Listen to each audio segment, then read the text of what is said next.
Welcome to NASDAQ Trade Talks. I'm your host, Jill Malandrino, Global Markets Reporter at NASDAQ. Joining me at the market site is Chris Dearborn. He's NASDAQ's Managing Director on our Market Intelligence Desk. My favorite hit of the week when he's on with me on Friday. I know it's almost time to go home.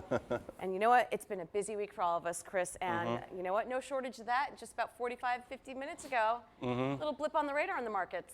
Yeah, you know what? Markets kind of reversed a little bit. There's been a lot of focus on the U.S.-Chinese trade delegation. It's the lower level officials kind of laying the groundwork for what's going to happen next month. There's been some good rhetoric on the first couple of days, some reprisal of the October 25 to 30% tariffs that were going to list Christmas lights and things like that. We're not really sure if that's really something that the president took because he was setting up for the trade talks going forward, or something that would actually help U.S. companies going into Q4, the all-important retail season. Either way, what's happened recently this afternoon is that they were supposed to go visit some farms in Montana.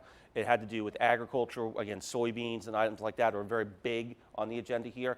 And with the Chinese officials saying we're packing up and going home early, there's a lot of speculation, a lot of rhetoric, nothing confirmed, and traders don't like speculation. When that happens, it's risk off.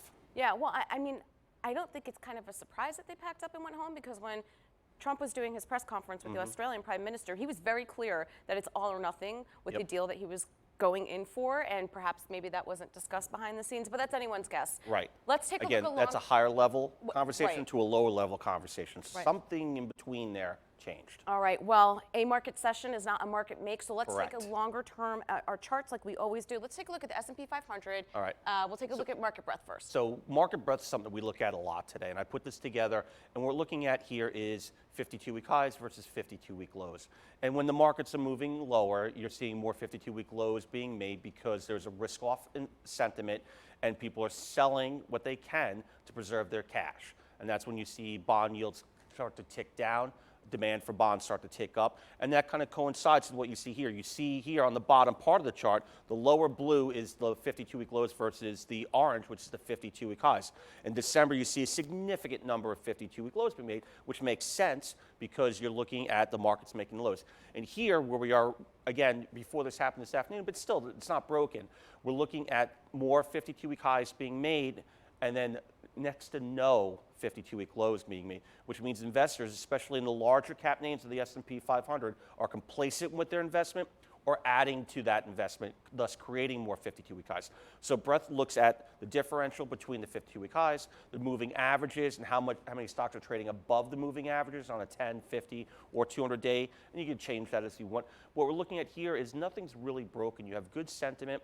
Again, the macro factors can absolutely impact what's moving in the markets, but right now we're still a stone throw away, even with us turning south a little bit here, of retesting the July highs. Yeah, I mean, we've come back about 20 basis points since we've been speaking anyway.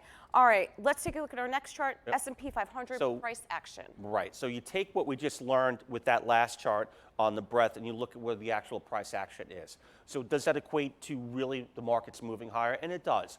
More stocks moving higher means that as their weightings within those indexes are put to action, they will move the index more so. So 52-week highs are great, but if an index member has a higher weighting than some of the lower members, the higher weighted member of that index is going to carry that index higher. In the S&P, it's market cap weighted, so companies like Microsoft, Apple, all are going to move this sector a little bit higher, this index a little bit higher than, say, lower cap names within that same index. So what you're looking at here, even though we've had significant higher highs and the large cap names are moving higher, Microsoft made another 52-week high, trillion-dollar company, you were still within a stone breadth away. So you're looking at the breadth confirming the price action, and you're looking at the way the market's moving here. It's still, even with the small sell-off here, very positive momentum. All right, let's wrap it up with the trading week ahead. Some important data on tap. GDP, of course, 70% of that is consumer spend, which has really been the positive part of the market. Right. Maybe some manufacturing data coming out as well. Absolutely. Some more earnings coming out as well, so you can see how some of those items start to filter through a little bit. What you're looking at really here is the consumer spend has been this highlight, and we mentioned that before. You just mentioned it here, and consumer spend really is that driver. So you've had good mortgage numbers coming out. Home starts have been great. Even with the Fed cut down 2.25 basis, where are we going to be with here? As long as the consumer is spending and the Fed is making money cheap for them to borrow, to do so, it's going to buoy up the GDP, and we're looking for a robust number next week. All right, Chris, as always, thanks so Thank much you. for joining us on Trade Talks. And thank you for joining me. I'm Jill Malantrino, Global Markets Reporter at NASDAQ.